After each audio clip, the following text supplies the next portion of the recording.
Okay, so there's two pictures. Welcome to session 10. What do you think those two pictures may be making you think about or wanting you to think about? Talk to your partner. Evolution.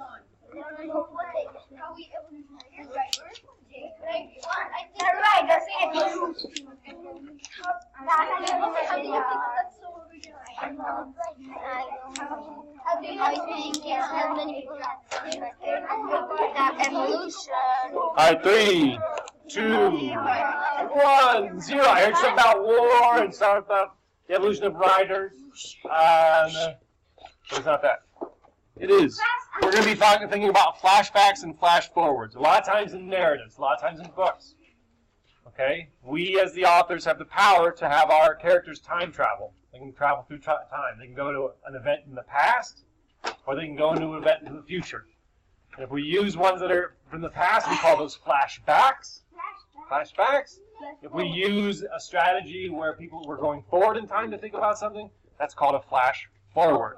So I'm going to give you a couple examples of that, one from my own writing when it comes to a flashback, and then another writing that was done by a professional, Miss Cisnero, that has some flash forwards in it. Okay, so the flash apps, shut them down, the spinners. With that sound, it's ridiculously annoying.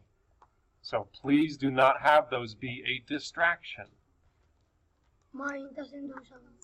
Okay. But it's still, if we're looking at it, it's a distraction. Okay. All right, so it's the same thing as, I wonder if I could do halvesies. I haven't tried this yet.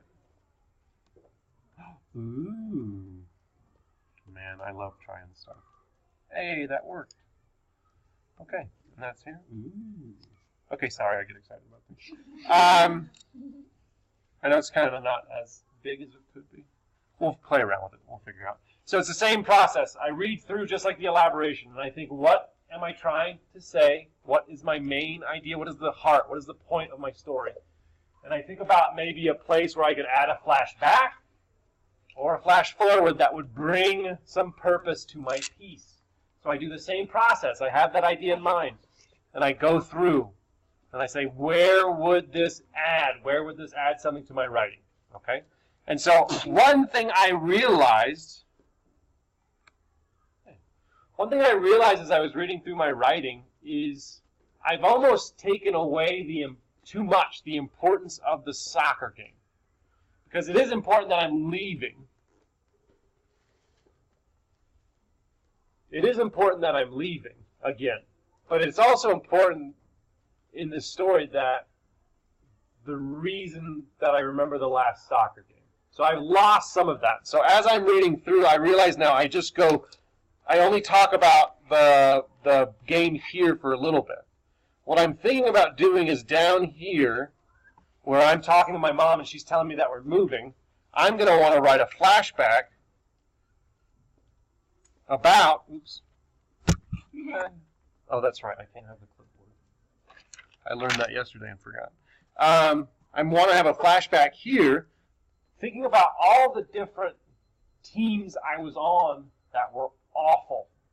I was on the worst teams in the league for 5 years in a row. I was in last place. And then suddenly, the 6th year, we were the best team in the league. And so that was something that was hugely important for me, especially because I was a goalie and I took all goals very seriously. Like, I let down my whole team and I would get very upset about it. So to be losing for 5 years and then finally be on a team that was winning and we were going to go to the playoffs, like, I have lost, that is important to the story. And so I'm thinking about here when my mom is talking to me, kind of playing with time there and leaving and going back in time and thinking about, you know what, one of the reasons I'm so upset is because I had struggled so much on soccer teams. Like, we've just been awful. I've been on the worst team. When you're a goalie on the worst team, you let up a ton of goals. So kind of how that affected me. And then finally I was on a winning team where we were playing well. And then bring that feeling back into it. Okay, that feeling of sadness and upsetment and anger. Okay, and combine that with moving again and leaving all my friends. okay, and doing that whole process. So that's going to be where I put in my flashback. Okay, I could add a flash forward later, maybe, thinking about, well, I've done this before, I've moved again, I could probably think about a time in the future. But for this one, I think it would be more powerful for me to do a flashback there, to bring back the importance of the soccer game, because I think I'd lost that. So when I rewrote this, I would make sure I had that flashback.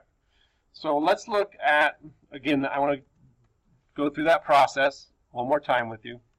So flashback, flash forward, it's the same thing. Find a spot. What is your story about? Where are you lacking something? Where could something powerful be put in? Develop that feeling, elaborate on it, and bring that feeling in. So really focusing on feelings when you're having those flashbacks. Make them important. Make it on purpose. And then bring that into the present. So again, this is a short, very, very short story from a woman named Sandra Cisneros, who we'll study a little bit more later. But this is called Papa Who Wakes Up Tired in the Dark. And so, your abuelita is dead, Papa says early one morning in my room, está muerto. And then, as if he just heard the news himself, crumples like a coat and cries. My brave Papa cries. I have never seen my Papa cry and don't know what to do. So right now she's in her room, right? She's in her room. When you think she has gone forward in time, throw up your thumb, okay? I know he will have to go away, that he will take a plane to Mexico. All the uncles and aunts will be there. Yeah, I see some of you who got it. She's thinking about forward. She's thinking about when he is in Mexico, when he is with his brothers and sisters. Okay? So it says, I know he will have to go away, that he will take a plane to Mexico. All the uncles and aunts will be there, and they will have a black and white photo taken in front of the tomb with flowers shaped like spears in a white vase, because this is how they send the dead away in that country. Because I am the oldest, my father has told me first, and now it is my turn to tell the others. Now we're back in her room. I will have to explain why we can't play. I will have to tell them to be quiet today. Oh, actually, no, that's forward, right? Because she's thinking about what she's going to have to do. So she's still in the future. My papa, his thick hands and thick shoes, who wakes up tired in the dark, who combs his hair with waters, drinks his coffee, and is gone before we wake, today is sitting on my bed. So now she's back. And I think if my own papa died, what I would do. I hold my papa in my arms. I hold and hold and hold him.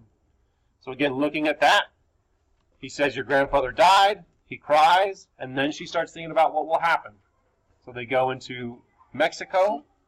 The relatives will come. They'll take pictures by the grave. I think I should put this forward. She has to think about how she's going to tell the other kids. And then all of a sudden, Papa's sitting back on her bed.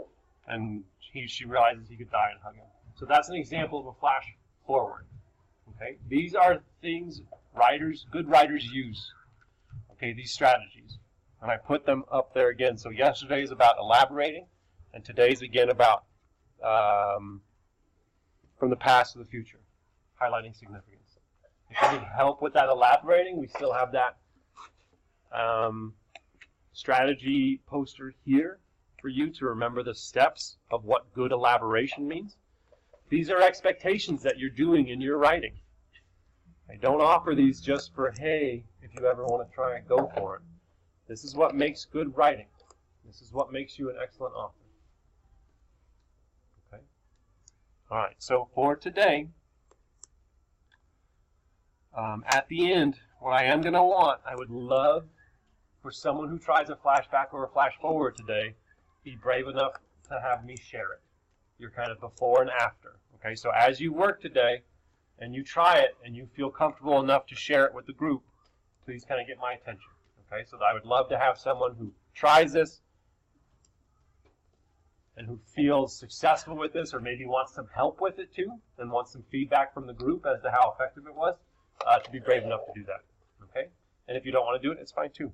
But I put a lot of things under your independent time, so checking for true and honest details.